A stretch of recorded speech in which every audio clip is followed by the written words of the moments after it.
บา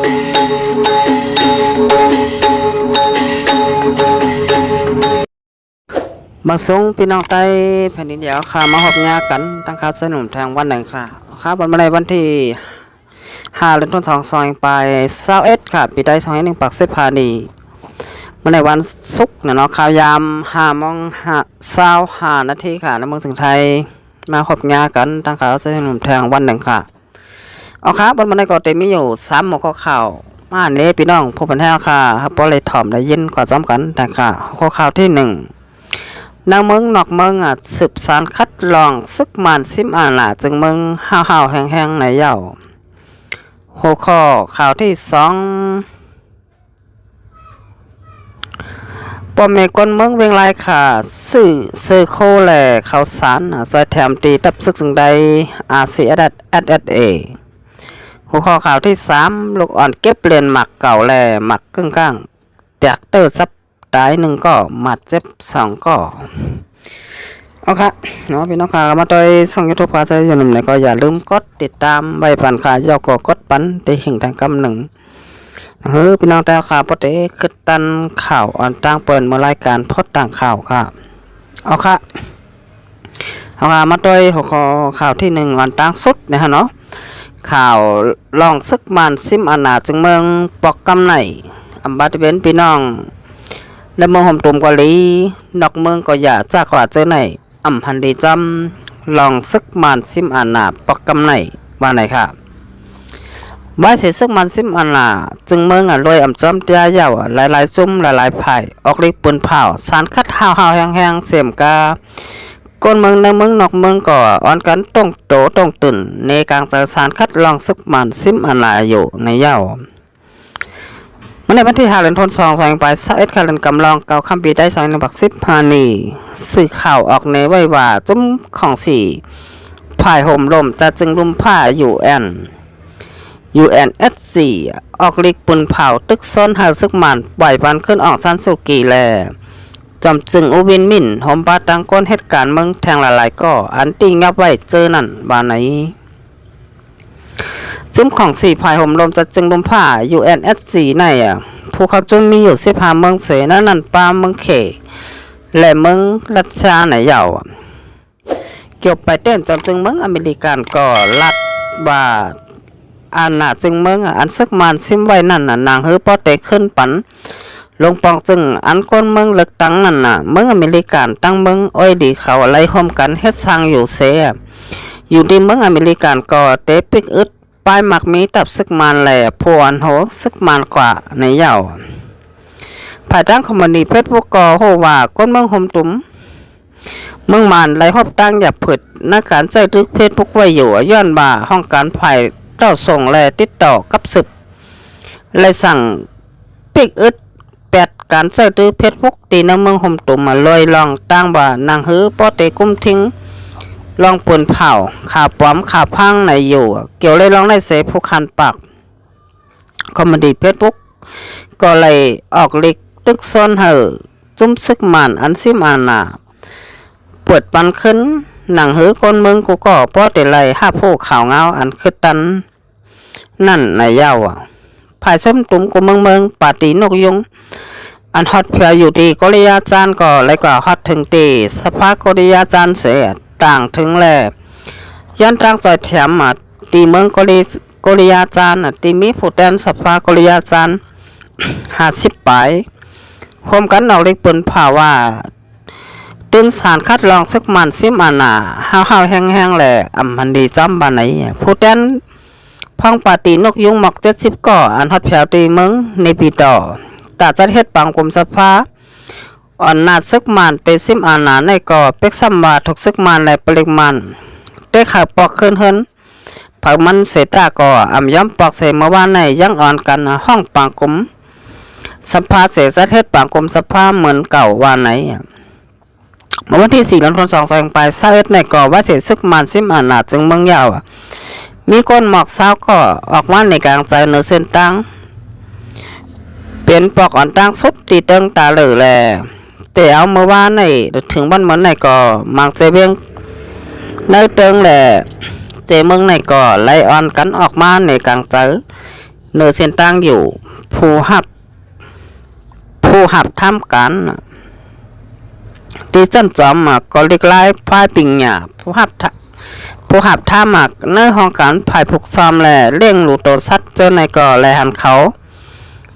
ปลามาจำในการซัดสารคัดซึกมันซิมอานาในโยต่อถึงเมื่อในวันที่5 เดือนธันวาคม2021ในก่อผู้หับท่ากันในห้องการภายไปอยู่หลีภายไปปิงหยาเจอในก่อปื้นตีอันไปไล่เข้ามาปลาจอมในการสารคัดซึกมันนั่นก็เลยหันอ่อนกันเข้ามาอยู่จำเคยๆเยอะเหมือนกันแหละผู้เหตุการณ์เมืองหมังเจ้าก็รัดว่าผู้หับทำการกูห้องการกูไผ่โฮมป้าเจ้านาเจอในก่อถูกหลีเขาป้าจำในการสารคัดเป็ดลองซึกมันอุบเบิ่งเมืองในอยู่ว่าไหนก้นเมืองหอมตุ๋มอันฮัดแผวนอกเมืองเจ็มนั่นก็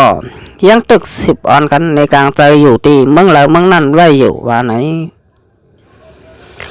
เอาค่ะอันนี้ก็เขาจะยินหันว่าเป็นรองลีในนอเตียนคนนำเมืองเลยนอกเมืองอ่อนกันออกมาสารคัดยอมหักได้เฮ็ดสร้างซึกมันค่ะโดยขะแหละซึกมันซิมอานาไลข่าวตัง2-3 วันก้อยป้อสั่งปิกอึด8คอมมานีเฟซบุ๊กเกี่ยวเนาะเฮาจะตื้อเฟซบุ๊กในเมืองห่มต้มในพี่น้องขาบอนว่าไผหันดีจอมขาบันในลองซึกมันกำลำซาเข้ามายิบอันหนาไหนเนี่ยเนาะเขาจะได้ก็หนึ่งพันดีจอมเนี่ยเราก็ว่าแต่ให้ได้บ้านเมืองสลายซึ่งแต่ค่ะตกเต็มกว่าแทงเหลือเสียปานลงปองจึงนายย้อมออกทันสุกีก็จางเปลี่ยนได้ค่ะ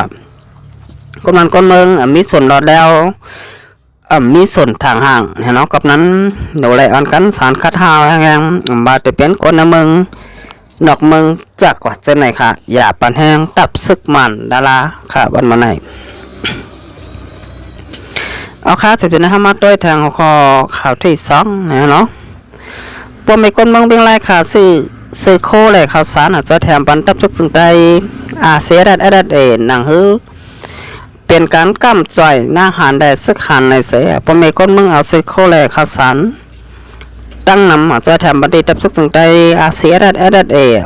เมื่อว่าวันที่4 เดือนธันวาคม2021ค่ะเดินกำลอง8 คำปีใต้2 ปาก10 นีจำหลังตั้งยังอ่านผู้มีน้ำใจเสียดนาพวกไม่คนเมืองอันอยู่ตีเจเบียงไรขาจึงได้ประจานมีนันเสและเอาซึกเข้าลงแหล่ข่าวสารตั้งน้ำจะแถมบันทีหน้าหานได้ซึกขันอันตกซึกขันพวกไม่คนเมืองจะแถมมันได้เป็นเสียแถมป๊อดตั้งน้ำ5 ปาก20 ผืนแต่ก็ซึกก็หาอะไรนงอีกตั้งโคกของเกียรติข่าวสารตั้งน้ำ1 ปาก86 ป๊อดมาบาปันดีภูมิพลพรก็ซึกดับซึกสึงได้เสียดัดกว่าในยาวอยู่ที่ภูมิพลพรของเสียคนจังใดเสียดัดก็ไล่หับโคของอันปอมีคนเมืองใจแถมมาตั้งหมดเยอะเสียเป็นนั้นยินชมขับใจอย่านำถึงภูมิน้ำใจเสตนาลีเฮาเขาสุดเซงในยาวเอาค่ะอันนี้ก็เฮาขาดเลยหันว่าเป็นรองลีนี่นาทีก็ซึกก็หันดับซึงแต้วค่ะเสียดัดอันกัดแค่กลางปันพอมีคนเมืองเฮาค่ะมาอยู่แต่เสกุขายามก็ว่าอะไรค่ะนี่ก็กึ่งเป็นซึกันลูกพุ่นซึกันตาเตตึกวันเมืองตาเตตึกเมืองสนายซึงแต้วค่ะเฮาปอกไหลขึ้นนี่เนาะนี่ก็อยู่ในปันแห้งดับเซลค่ะน้ำมีแห้งเงินก็ใส่แถมแห้งเงินค่ะมีแห้งโตแห้งเต๋อนี่ก็กว่าเฮ็ดซึกหันกันนำค่ะนังเฮาค่ะบ่ได้มีตับซึกกันแก่นแข็งยาวก็เอ็นแห้งใหญ่ค่ะมันในเดี๋ยวไรแห้งเจอแห้งก่อนยาวก็แห้งเงินนี่ฮะเนาะจังว่าค่ะมีแห้งซึกหลายก้อยมีบ่มีคนเมืองกำแถมจอยแถมนี่ก็บ่นว่าตีทบตั้งอยากเผิดค่ะก็บ่าตับซึกค่ะนี่ก็โลกินข้าวอยู่กูมื้อกูวันหนึ่งก็2-3 ตาเนี่ยเนาะกับนั้นมีแห้งซึกมีแห้งเงินจอยแถมนี่ก็เตรียมสืบตึกผู้เขียนกว่าอะไรค่ะกับนั้นผมมีคนเมืองเฮาค่ะพี่น้องเจ้าเครื่องเมืองสลายสึงใจมีผลพรทางประมาณค่ะวันไหนเนี่ยเนาะอย่าไปลงลืมค่ะเอาค่ะจะเป็นน้ำมันด้วยแทงหัวข้อข่าวที่3เนี่ยเนาะเกี่ยวกับเลยลองลูกอ่อนเก็บเล่นหมักเก่าแหล่กึ่งกลางแตก เตอร์ซับตายหนึ่งก็มาเจ็บสองก็ลูกอ่อนอันกว่าเล่งโบตีหิมวานปิ่นเสเจเบียงปูที่ต้องเบิ่งอยากแข็งนั่นกว่าหันแม่นงาหมักเก่าหูเซนเสเก็บเอาเด่นแดหมักกึ่งกลางแตกเตอร์ซับไหนอยู่เย่าเมื่อวันที่4 กันยายน 2021ค่าเรือนกำลัง8 คำปีใต้ก็2 1ปาก10,000นี่ลูกอ่อน3ก็อันนี้อายุหมอก15 ปีลงเตอเอาโบกว่าเล่งอองตีหินตุปิ่นอันยานไกว่านปิ่นเสหมอก2 ลักนั่นกว่าหันงาหมักเก่า1 ลูกแลเอาต่อยเลียนจอมต้นไม้เสหมักกึ่งกลางแตกเตอร์ซับงาตาย1ก็หมัดเจ็บ2ก็ในอยู่เย่าตัวอ่าน3ก็ในจื้อห้องหมองสวยเต็งอายุ13 ปีเป็นลูกเห็นจันเจ็ดหมักแตกเตอร์ซับเลยตายทางตีหมองบินทนอายุ13 ปีแลหมองตานอายุ12 ปีเป็นลูกเห็นจัน6ทั้ง2ก็จากหมักเตอร์ซับงาจำโตห่าวแห้งคนเมืองในพื้นตีเลยเอาโตขา2ก็ส่งปันยศยาโตตีห้องยาเวียงปุติตองอองตีอันโดอัน3ก็กว่าเก็บหันย่าหมักเก่านั่นคนเมืองในพื้นตีว่าเมื่ออันตั้งอองตีเสื้อในซึกมาในซึกจะแข่งเป็นปางตึกกันไว้ว่าไหนเอาค่ะเขาขาดแล้วว่าเมื่อก่อนป้นมาปางตึกเมืองจะแข่งมีอยู่ผัดไว้กับนั้นย่ำเดี๋ยวแต่ก่อนแต่เลยหันข่าวงาว่าเย็นไว้โจเก็บกำหนึ่งเนี่ยเนาะเมืองอยากแข่งในปางตึกก็เย็นกว่าไว้เนี่ยเนาะเอาค่ะเป็นเจ้าเกาหลีเนี่ยมันไม่ได้เข้าค่ะพี่น้องเจ้าก็เมืองสลายจึงใจโหลไหลโฮมแห้งแหล่หมอหักกันยาวก็โหลไหลจอยแถมกันค่ะวันมาไหนเนี่ยเนาะสำหรับพี่น้องเจ้าก็เมืองสลายจึงใจมียังอันใดยังหมายอะไรขึ้นเมืองสลายจึงแต้วค่ะอันนั้นเข้าค่ะโหลไหลจอยแถมกันค่ะมีแห้งคนแห้งใจก็กว่าเฮ็ดตับซึกจึงแต้วค่ะมีหางเงินก็จอยแถมบันทับซึกจึงแต้วค่ะเนี่ยเนาะในก็พี่น้องเจ้าเขามังสลายสึงไตกูก็มีผลพรไหวหางเผามันค่ะอันนี้ก็บอกพี่น้องแต้วค่ะอยู่ไหววันดำเมืองแล้วอยู่เมืองสลายสึงไตเกาหลีค่ะอยู่เมืองจึงไทยก็อยากจะขวัญเส้นในเฮาค่ะโหลไหลมาจอยกันเฮ็ดกูละลายกูปลายค่ะอย่าเป๊ะเปิดขายามยาวก็อย่าเป๊ะเปิดก็ไหลก็หนึ่งเนี่ยเนาะเมื่อหนังจะหบปลาร้องค่ะจะหยัดซึกก็ยามลาดว่าแต่ตึกเอาวันเมืองสลายสึงแต้วค่ะขึ้นนั่นก้นก็เหลียวเฮ็ดกว่าไหลเนี่ยเนาะกับนั้นโหลไหลจอยกันก้นตั้งนำค่ะกับนั้นก้นซึกกับบาก้นเมืองก่อเต้นโหลไหลจอยแถมกันเนี่ยเนาะค่ะได้เปิดก้นซึกหลายก้อยเปิดปาร์ตี้การเมืองอันเดียวก้อย